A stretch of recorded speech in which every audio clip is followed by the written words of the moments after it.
Hey everyone. Today, I'm going to show you how to get Photoshop for free legally.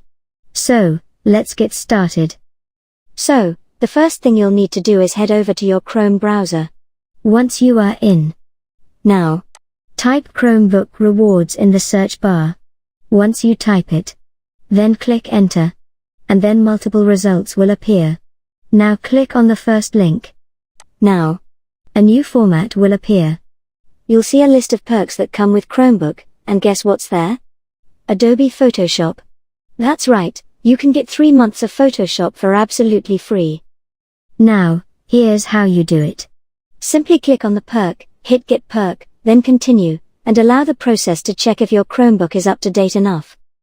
After that, Adobe will either send you a code or a link to redeem your offer. Just click on it, and voila! You've got Photoshop ready to use.